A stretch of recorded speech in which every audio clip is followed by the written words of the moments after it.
As wholesale sellers, we don't necessarily think about optimizing listings, but I've really built out this tactic where I'm taking listings that are collecting dust and maybe only getting a handful of sales, optimizing them, making them look awesome, and boosting those sales to maybe 50 or 100 units per month and getting most of that all to myself. So in today's episode, I'm bringing on Karon Thackston to go over how you and I can optimize our listings better to get more sales. Stay tuned.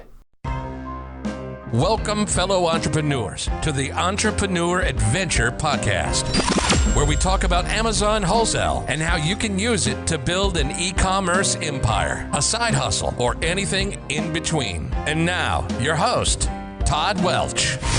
What is going on, everybody? It is your host, Todd Welch of the Entrepreneur Adventure Podcast.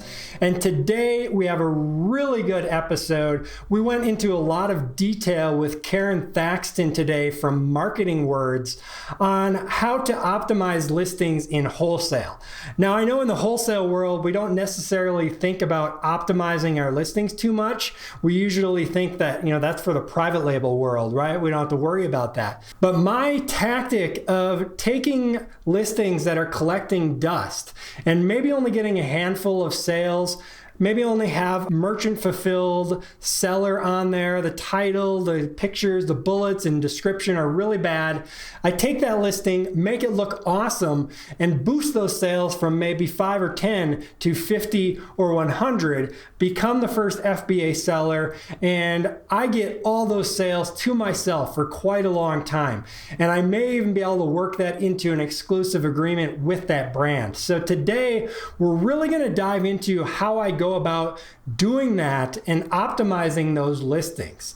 If you've never done optimizing or looked into it before, we go into the basics as well as to some of the advanced. So you may want to listen to this episode 2 or 3 times if any of this goes over your head, or just to learn more stuff, right? Because learning is good. We never want to stop learning. If we stop learning, then we're just going backwards. So we always want to be moving forward, learning new stuff. Now, we are going to have a sale on Karon's course. She has a course called Amazon Product Bootcamp. Normally it's $229. I bought this myself at full price and loved the content. I gave it to my virtual assistant who's gone through it as well, and now she's writing my descriptions, bullets, and titles and stuff. But normally it's $229, but just for the next week, from Tuesday when this releases to the following Tuesday, which I believe is going to be the 14th, you can get 40% off of that price. So that's going to be about $138 is all you have to pay for this course, which goes in depth into how to optimize your listings. And I'm talking about like step by step to figure that out. So if you want to take advantage of that, the link is going to be down below in the show notes. So if you're not in the show notes, click on over to the show notes. You can get it there. If you're on YouTube, the link will be down below here as well. And you can purchase that course. I highly recommend it. So right now it's on episode 7 or version 7 of that course, or version 6, one or the other. And they're going to be coming out with the next version here in September. And so for the price of only the $138 with the 40% off, you're going to get the current version and the next version with the updated content. So definitely a great deal. All you have to do is when you click that link down below, use the promo code TODD40. So TODD 40. And the show notes for this episode are at entrepreneuradventure.com/31 is where you can get that link as well to check it out. Definitely recommend it if you're interested in doing the tactic at all that I talk about in this episode and in the past of optimizing poor performing listings to get more sales all to yourself. So with that, let's go ahead and dive into this listing. Again, entrepreneuradventure.com/31 for that promo code and the link to the course if you're interested. Today, I have Karon Thackston on the podcast, and she is an expert in copywriting and really can help us dive into Amazon optimization of our listings. She does a lot more than that, but that is one part of her business. In fact, she's been in business since 1999 in the copywriting and advertising world and stuff like that. So truly an expert in that space. So Karon, I really appreciate you coming on the show. Can you just tell us a little bit more about your background? Sure. Thanks so much for having me, Todd. It's exciting to be here and to get to talk about this with new and up and coming Amazon sellers. Background started when I was about 6 years old or so, and used to watch Saturday morning cartoons, and I would see certain animated commercials that would come on, and looked at my mom one day and pointed to the TV and said, "I want to do that." And she thought I meant be the cartoon character, but that wasn't what I was talking about. I wanted to make those commercials.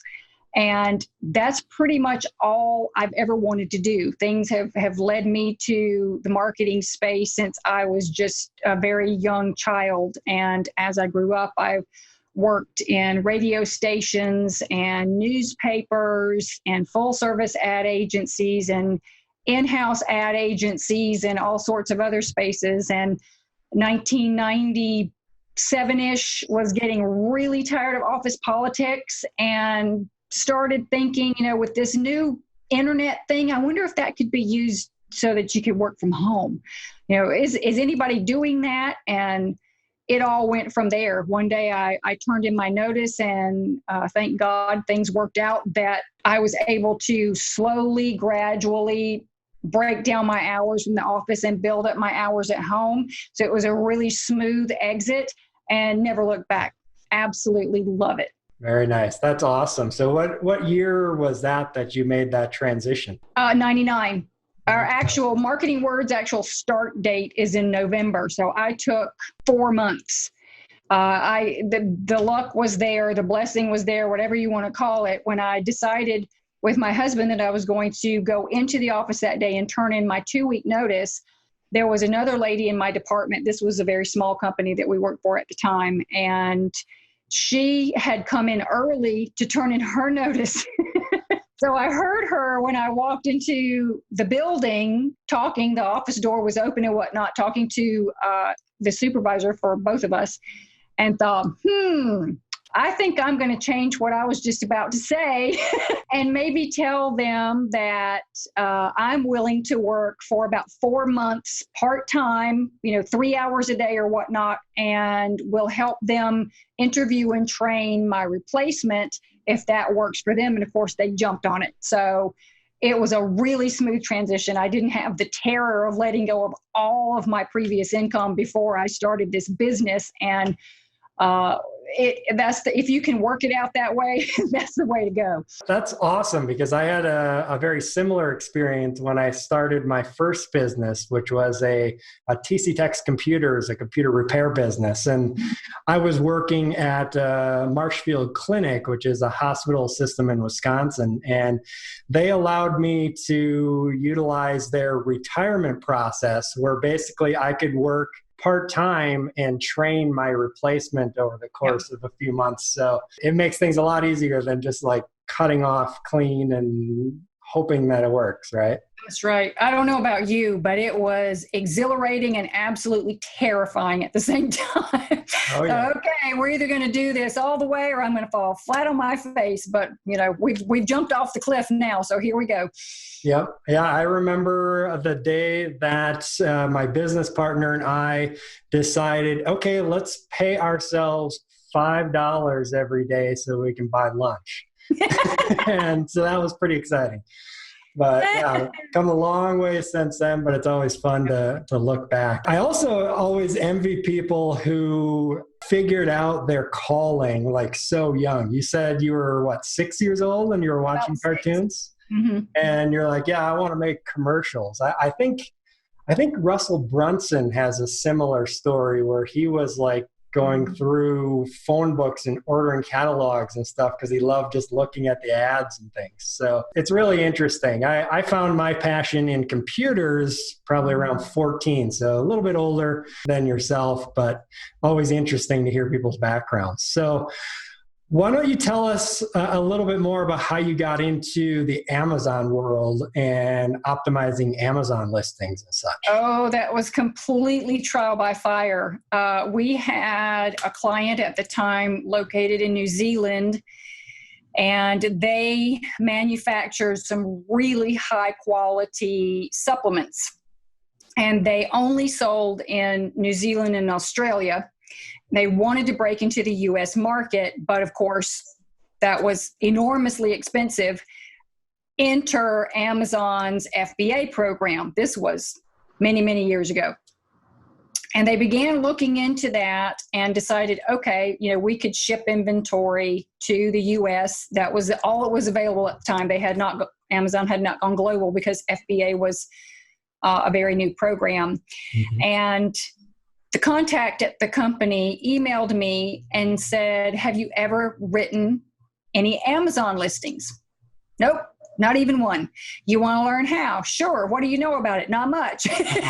I said, okay, well, we'll figure it out together. And we made every classic mistake, got a couple of listings suspended, and had all kinds of fun trying to figure this out because there wasn't anything. Back then, these were some of the first people that got into the FBA program to start selling there. So all of the things that are in the back end of Seller Central now, all the videos and the somewhat logical format of start here and go here. And if you have questions about this type of listing or whatever, you could go through the different categories. It wasn't there. They had style guides, sort of, and that was about it. And you think contacting Seller Central now is a gamble, turkey shoot. You should have seen some of the answers we got back from representatives way back when you try to get answers on things. So it was absolutely by falling on our faces and stumbling over some pretty major boulders that we were able to figure out, okay, this is what it takes to be able to sell these kinds of supplements on Amazon. And it was pretty funny.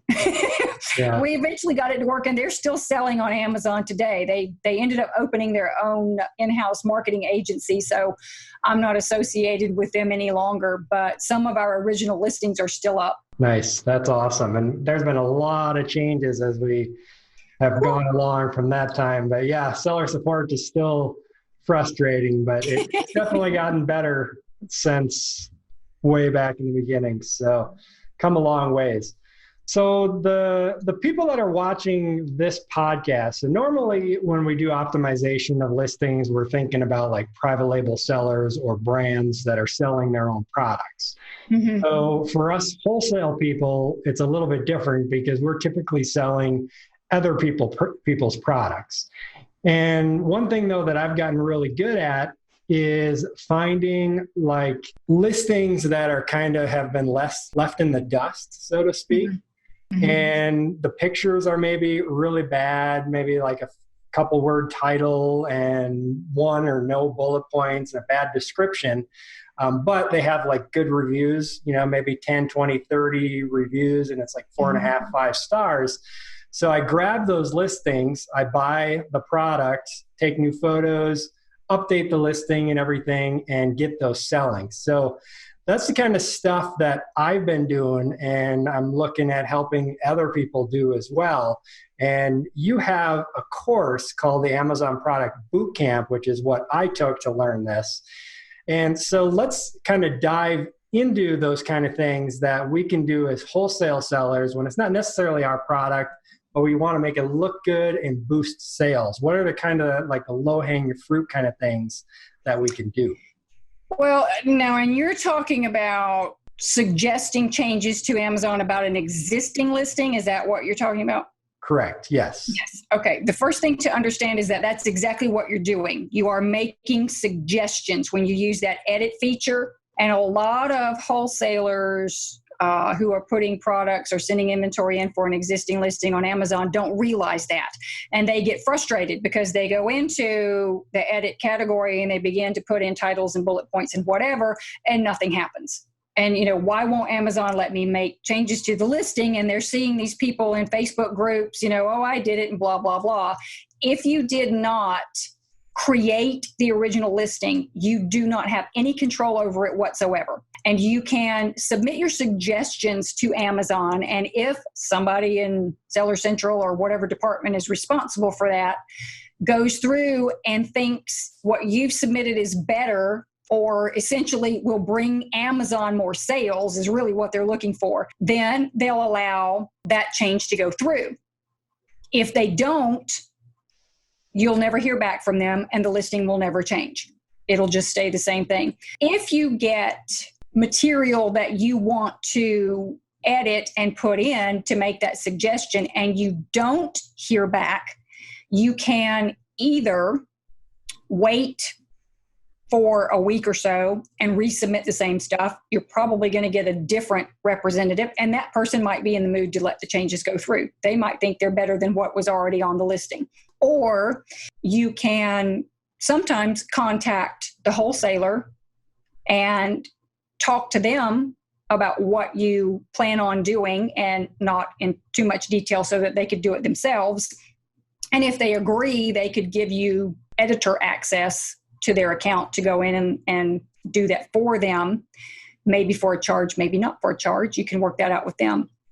But when you begin to look at what needs to be changed or what you think might want to be changed, the place that I always suggest you start is with the search terms.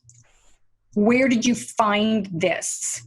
What were you searching for? Did you go straight into the brand name? If it's straight into a brand name and it's a nationally known brand, then that could be where all their sales are coming from.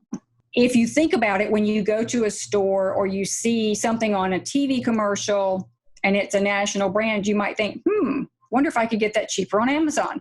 So you go and you look up, I'm staring at my external webcam. You go and you look up Logitech C299 or whatever the model number is that you saw on the commercial. And sure enough, there it is. You're not searching for external webcam, USB webcam, none of those search terms. You're going straight for the brand name. You know exactly what you want. So for companies who depend on those types of searches, it won't matter to them at all whether you have better copy, bullet points, or whatever. They may be completely happy with the listing as it is. When it comes to Amazon, you may have the same thing. And we've run into that actually with several people who were trying to do this. Because that listing is selling so well right now, Amazon isn't willing to make changes that might potentially mess it up. If you are looking for external webcam and whatnot for a particular listing and it isn't coming up, the one you saw isn't coming up in those searches, you can start there. If you can get Amazon to accept your changes for some additional key phrases, then you can kind of track what you're doing. And you'll also have key phrases that you can use in the copy that you know Amazon has said, this is a good key phrase for this particular listing. So that's where I start, is making that foundation with keywords. Okay, very interesting. That was not what I was expecting to start with, but that is good to know. So in search terms, for anybody who doesn't know, that's when you edit the listing, and I forget which tab it is, but on one of the tabs, there's a search terms field. And in there, we can type different keywords. I think it's on description. On the description? Okay. Might be. And we can type different keywords in there that we want our listing to show up for, and you just put a space between each word. Now, the words that you're putting in that back end, are those ones that we are not going to put in copy, or is it just like our main keywords that we want to put in the back end? I would test, well, you can't really test it with these particular listings. I would put them in the title, the number one, gotta have it. If you could only choose one or two key phrases for this listing to show up for, I would put them in the title, in the front, somewhere within the first 80 characters or so. Okay. So in the back end, in the search term field, we're putting our main keywords plus, because a lot of times what I've been doing is putting like misspellings and stuff like that in that search term field. I wouldn't put the main keyword, I wouldn't repeat the main keywords in the search term fields. Okay. Put those in your title. Got it. Yep. And the search term fields, typically what we do when we're optimizing listings is putting I hate to call them the leftovers because they're still important phrases, but the ones that weren't used in the copy. Amazon holds those in higher regard, especially the title, than they do ones that are only in the search term field. They also suggest that you not duplicate terms if they've been used in the title or the bullets, or Amazon says the description, but I haven't found that's too much to be true. If they're in those, they tell you not to repeat them in the back end. The problem that wholesalers have is you can't see the back end. You don't know what's already there. Absolutely. So you're kind of having to rely on Amazon to...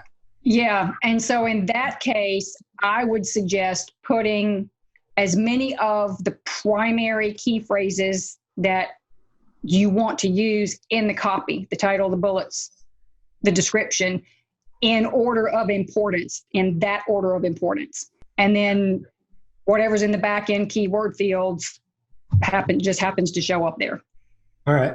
Very good. So yeah, most of the listings that I'm working on, and what I usually suggest people is definitely stay away from name brand products for the most part, like big name brands, I should say. Mm-hmm. Most of the ones that I sell and optimize and make the listings better, 99% of people have probably never heard of the brand before.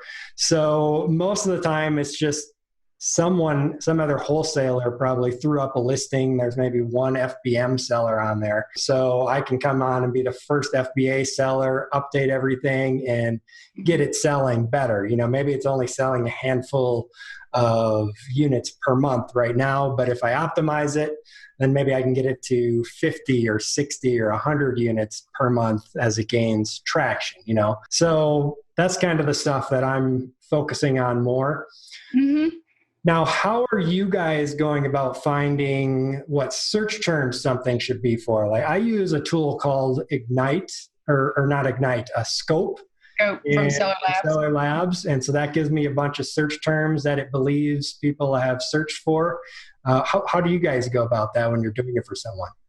We have used that before, and it's a pretty decent tool. We switched to Helium 10. Their keyword research app is called Magnet, actually Magnet 2. And because there are some other tools that incorporate with Magnet to help weed out unwanted search terms and to find the ones that other competitors are using, because all of it integrates, you can go in and do some reverse ASIN searches and then weed out, certain things or whatnot using a couple of modules in the Helium 10 suite. So that makes it pretty easy to narrow down the pack and make sure that you're getting ones that are driving traffic more so than other ones.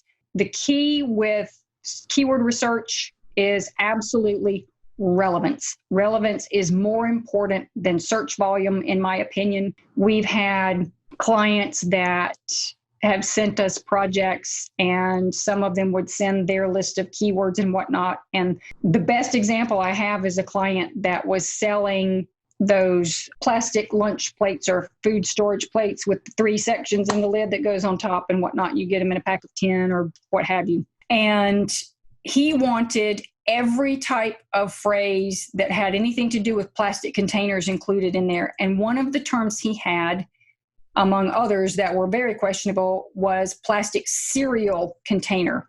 Well, plastic cereal containers look like this, like a box of cereal. And plastic food plates look like this. So you wouldn't want to put your lunch into a cereal container because it's just not the same thing. But the plastic cereal container had extremely high search volume. And I'm like, what will happen is you're going to send irrelevant traffic to a listing.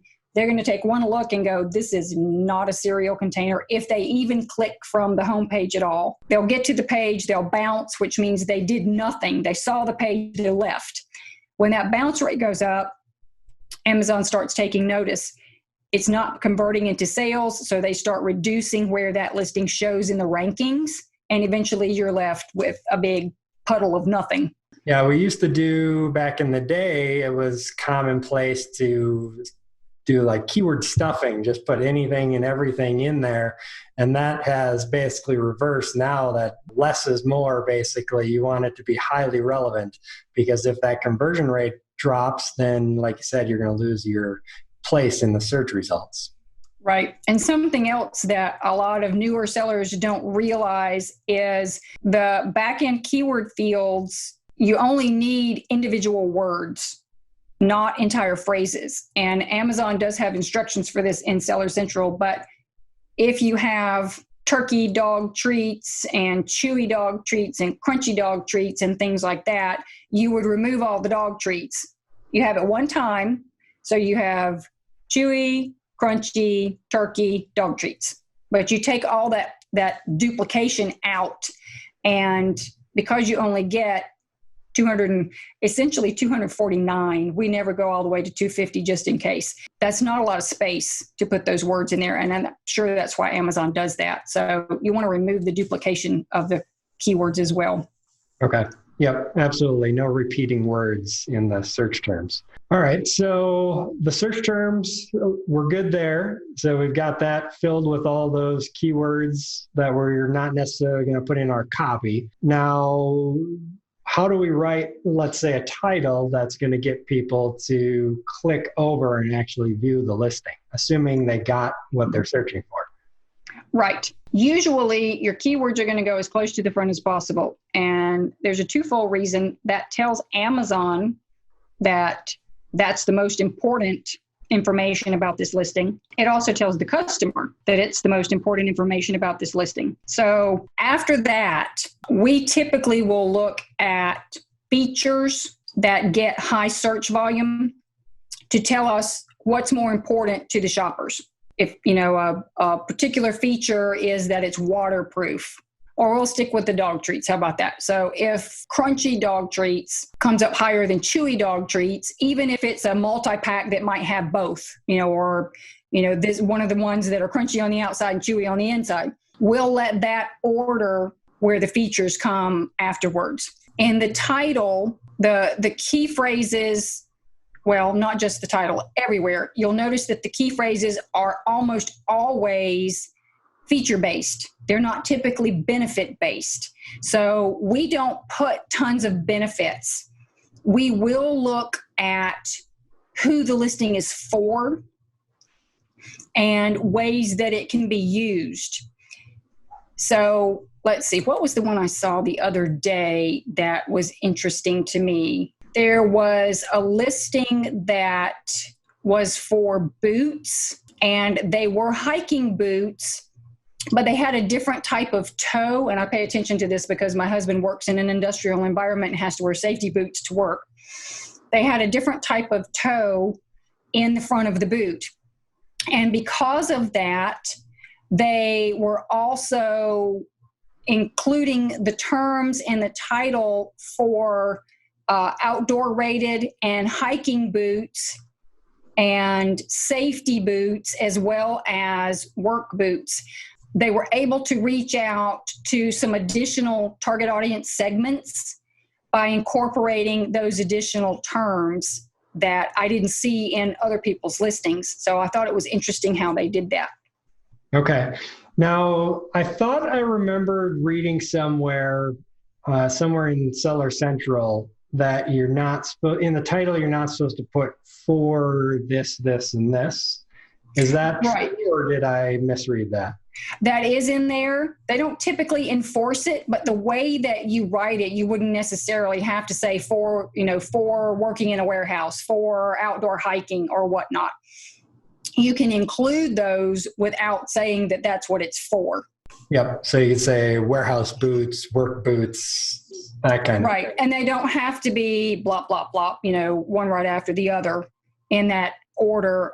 You put the first ones in the beginning portion of the title, and as you go along, you stick the second one in, and if you have room, you put the third one in as you go through the title, but you don't have to put them, one behind the other like that. Okay.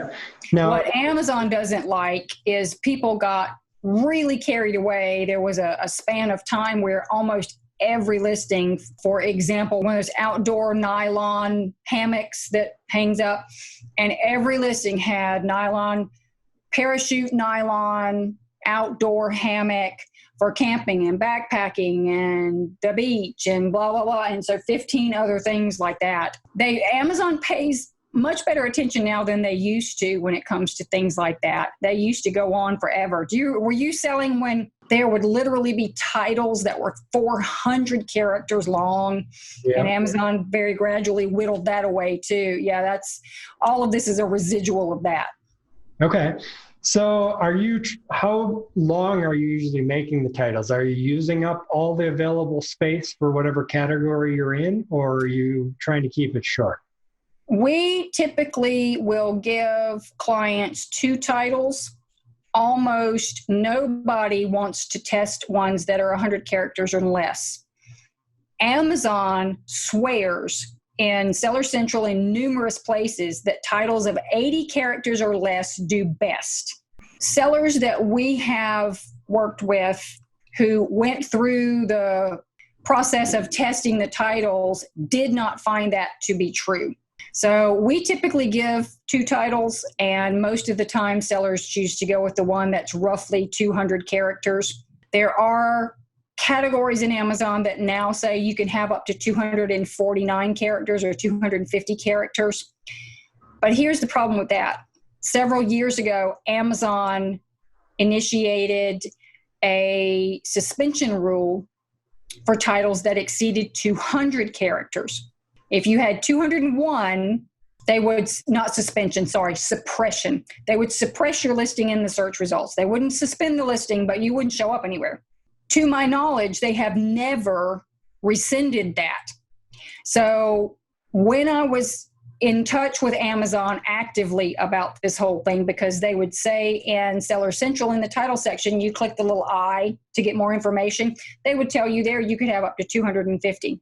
People would put that in and their listings would never show up because they would be suppressed. Amazon's gone back to doing that. They used to have a warning. If you went past 201 characters, they would tell you, you can't do that. You have to take it down. I don't recommend that you go past 200 characters. As a matter of fact, we stick to about 190 characters just because sometimes you have characters in there that count as 2 instead of 1. So we try to stick to 190 or less. There are some sellers that want to take up the entire 250, but we don't suggest that. Okay, very good. So around 190 characters or less than that. So maybe 175 to 190 use up the title. Mm-hmm. Mm-hmm. We're putting our absolute top features, you said, not necessarily benefits, but features. Or are we putting right in the form of key phrases? Okay. And so the features are like the specific things about that product, like a work boot right. or brown work boot and things like that, right? Those are your nouns. Mm-hmm. That's the way I think about it. If physical, tangible elements. Yep. Where benefits are more like what problem you're solving, like keep your feet safe with steel toe tips or whatever, however you would say that, right? Right. Yep. Exactly. Okay. All right. So in the title, it's all the benefit or the features is what we're focusing on there. Mm-hmm. And so next up, what would you focus on next as importance, the bullets or the description? The bullets. Okay. All right. Where we go next. Dive into that. Bullets can be written in a lot of different ways. One of the most common is feature benefit or benefit feature, depending on what you're dealing with. If it's something common that has features that people require, they need to know that it's FDA approved if it's a supplement. They need to know that it's all natural, that it's not a synthetic thing. If there are features that people are constantly looking for in the external video camera example that we used a minute ago, 1080p, or that it's an HD camera, putting a benefit first isn't going to give them that immediate information. It isn't going to answer their questions right away. Most copywriters you hear say you need to do benefits. People buy with benefits. Not always. Used to be so, but consumer shoppers have evolved over the years. So you need to realize if this is a product that people are buying based on features and then you back it up with benefits, or if it's the other way around. It could be that food items, unless you're doing vegan, vegetarian, keto, non-GMO, things like that people are looking for. And you don't have to do them all the same way. For the food example, if it is keto item that's non-GMO and it's vegan friendly, you can add those and then still have benefits. Fills you up fast with fewer calories. Satisfying chocolate taste without all the sugar or whatnot. And you can put those things into the bullets as well. They don't all have to be written the same way. But you can also do bullets based on your target audience. And one example that I use in the Amazon product description bootcamp is athletic shoes. And there are lots of different types of products that this would apply to. With athletic shoes, you have people who are athletes who purchase these shoes. But you also have people who are medical practitioners, doctors, nurses, dentists, veterinarians, whomever, who are on their feet all day long and want comfortable shoes. You also have people who have medical problems, bad back, bad knees, things of that nature, and they'll wear athletic shoes all the time. So just because they're sneakers doesn't mean only athletes are buying them. Running shoes are not just for runners anymore. You can, depending on what you're writing and what you hope to accomplish, write a bullet for each of those segments of the target audience. Athletes will appreciate la, la, la, but the cool looking stripes or whatever, and memory foam, 24-hour memory foam comfort or whatever the feature is, give medical practitioners support and blah, blah, blah. You fill it in with all the benefits that come after that. So the bullets don't have to all be written the same way, and they don't all have to include strictly features and benefits. Got it. Okay. So kind of a mix. It all depends on the product, obviously, but if we kind of mix it, maybe do like 3 starting with features, ending with benefits, and then 2 with benefits, ending with features, or vice versa, we might get the best of both worlds that way. Well, people love a checklist, and they say, okay, if I do A, B, C, D, it's going to be perfect. And unfortunately, this is going to greatly depend on what the product is you're writing for. So I hate to say do 3 of them this way and 2 of them that way, and it'll work out okay. It's going to take a little bit of research to figure out, especially with technical items, with electronics and other things. You're probably going to do a lot more features than you're going to do benefits. People are just looking for that hard data when it comes to a laptop computer. Does it have this much memory? Does it have this type of screen or this type of memory core for security cameras for their home? All these other things like that. So it really depends. If you're doing pet products, they're going to want a few features to know that those pet treats, those dog treats, don't have all the yuck in them, and they're not made overseas or whatnot. But a lot of it is going to be, look how high my dog jumps when I say, do you want these bacon treats? ABC brand bacon treats, and they go nuts. So there's an unlimited number of ways that these can be written based on what the specific product is. Yeah, absolutely. And that's one reason I recommend people when they start selling products to start and really go into a category that they're familiar with. Yep. Maybe they have some background in it, in a job, or it's a hobby, because that way, you can be your own target market and kind of figure some of that out. And that's a lot what I've done. And with my account, some of the listings that I'm optimizing, I can just update them right on my page. So I actually can do some split testing and stuff like that. I don't know if it's because my account is so seasoned and Amazon has seen me doing all of this and kind of trusts me a little bit more than other people. I don't know, versus someone who is just starting out, if they wouldn't have as much luck as I do. But yeah, it's always interesting to test those things back and forth and see what works and what doesn't work. It does. It does. And it's easier to get Amazon to accept changes on listings that aren't doing well already because, and you said those are the ones that you're typically looking for. Because obviously any change that improves this, 1,682,000 BSR is going to bring money into Amazon's pocket. So if you start sending in suggestions to listings that already have decent sales and rankings, Amazon's a little more hesitant to let those go through. Yeah. And what I found, a majority of the time, if it's not brand registered, you can get it changed if you have like a picture of all sides of a product, like a normal picture from your camera, and then a link to the manufacturer page that shows at least something similar to what you're trying to change. Majority of the time, like 75, 80% of the time, you can get those changes to go through with Seller Central or Seller Support's help with that. Yep. So we've got the back-end keywords, the title, and the bullets done. Next up would be the description. What kind of stuff do you put in there? Because on mobile, the description's actually showing up above bullet points right now, which is strange. Right. Yeah. Well, it's done that for a while now, but typically the description will complement the bullet points, or if there wasn't enough room to put all the information into the bullet points because of space constraints, we will expand on that in the description. So anything that features and benefits that you couldn't fit into the bullet points will go into the description, or additional additional details about the same topics in the bullets, but, expanded. So there's more information there.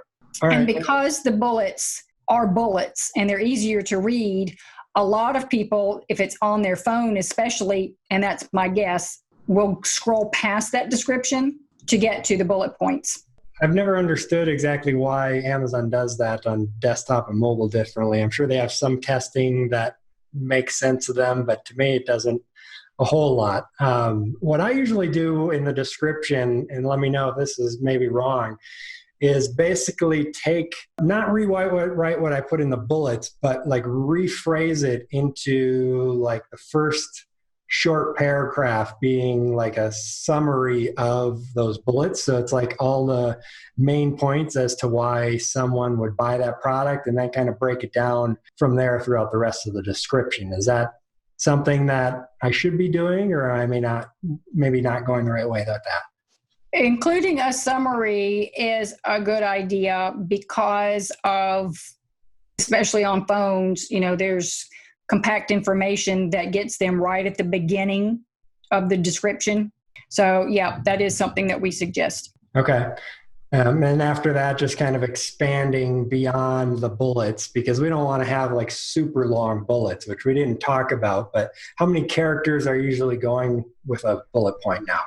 Our favorite number is 200 characters or less because they display well in all the different formats, whether the desktop image is off to the side or it's below and you get the little more thing that you have to click. When you're on mobile, you don't have to scroll. If you have these monster size 300, 400 character bullets, it's just scrolling in this giant block of words on a cell phone that is not easy to read. So 200 typically gives enough space to put in the features and benefits needed, and to, if it's the type of product that needs a little bit of an emotional smoosh, then, that gives you room to work with that as well. Okay.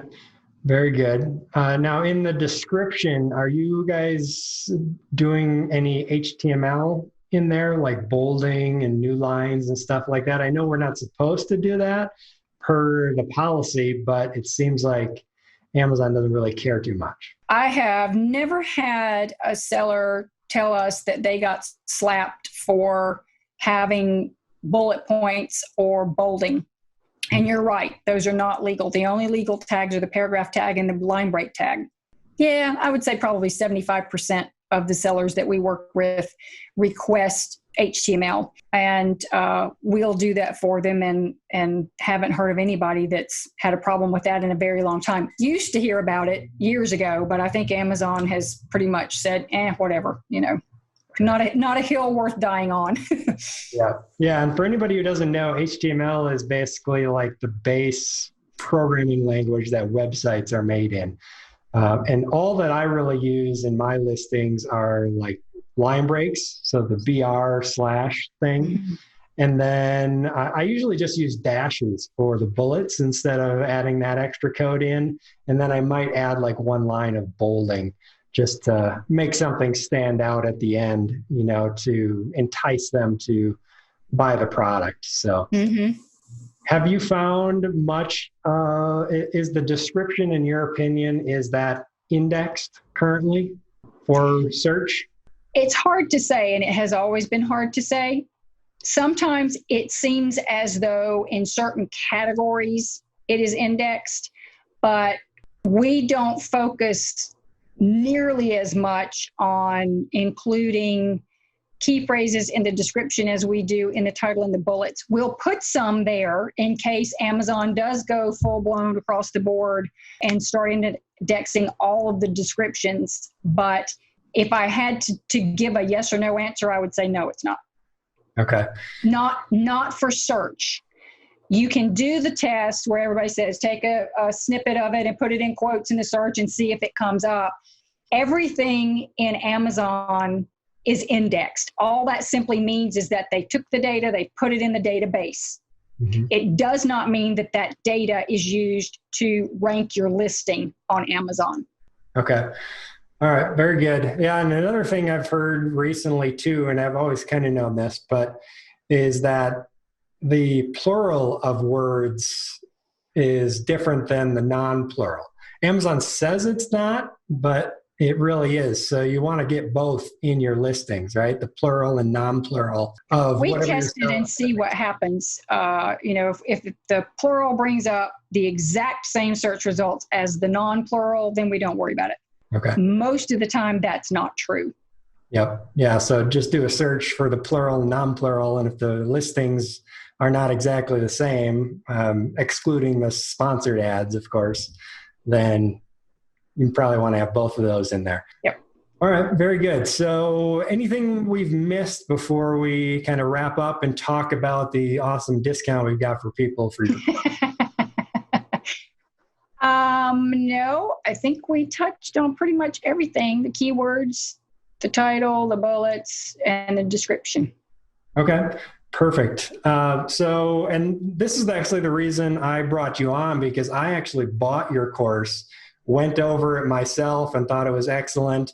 And now I actually have my virtual assistant who optimizes my listings for me go through your course as well. So that's why I wanted to bring you on and kind of give people some information about what they can actually do, even in the wholesale world. And then how much is your course currently? I don't think it's very much. No, you put me on the spot. I think that one is $299, $249. Let's see. Hold on, I'll tell you. I'm looking at it right here on your website. So it's only $229. It's got a bunch of videos and stuff in there. If you're interested in this kind of stuff at all, I would definitely recommend getting it. I mean, as far as courses go, to me, it's almost free for the information that you get out of it. And you're going to make it up pretty quickly just getting some extra sales. So definitely check that out. Link will be down below. Any closing thoughts or anything like that, Karon, before we wrap up? Nothing that springs to mind. One little bit of advice that I learned years and years and years ago is that clarity far outperforms cleverness. We get a lot of people that say we need a really clever title. No, you need a really clear title. There is some emotion. There's a lot of emotional elements involved with copywriting, but if people can't understand what you're selling and why they need it, it doesn't matter how clever you are, they'll click away and go purchase from somebody else. So don't try to psych yourself into believing that you have to have some hyped up hardcore copy in your listing in order to make sales, because you simply don't. Yeah, and step outside of your own bubble as well, right? And put yourselves in the shoes of people who are buying it. They're probably not going to know nearly as much as you know about that product. So you gotta put yourselves in their shoes. That's true. Right. Perfect, Karon. I really appreciate it. This has been an excellent one. I think we went through a lot of really good info. People are probably going to want to watch this 2-3 times to pick up everything we talked about. So I really appreciate it. Absolutely. Thanks so much. You have a great day. You too. Thanks. All right, so there you go. What did I say? A lot of great information there. I even learned a few things throughout there, and you can kind of pick up on that as I'm going through there, because I was always thinking to lead with benefits, for example, and follow up with features, but it makes perfect sense that some products you want to lead with features maybe and follow up with benefits and go back and forth. So definitely got a golden nugget there for myself, and I hope that you got a lot of really good information out of this as well. If you did, please go ahead and share this on your favorite social media. Hit the like button, hit the subscribe button if you're on YouTube, and give me a review on your favorite podcasting platform if you're watching there. And again, for that course, if you want to pick that up, and again, I highly recommend it. I've purchased it myself at full price, which is $229, but you guys for the next week are going to be able to get it for only the $138, actually a little bit less than that, $137 and change. With the promo code TODD, TODD 40, all you have to do is click that link, or you can go to entrepreneuradventure.com/optimize, and that will take you right to the course so you can purchase it there as well. Again, the show notes, entrepreneuradventure.com/31 for all the information and the transcripts and the links from this episode. I really appreciate you staying tuned all the way to the end here and following the podcast or watching us on YouTube. Thank you, and I appreciate it. And as always, I'm your host, Todd Welch, signing off. Happy selling, everybody. This has been another episode of the Entrepreneur Adventure Podcast. Thanks for listening, fellow entrepreneur, and always remember, success is yours if you take it.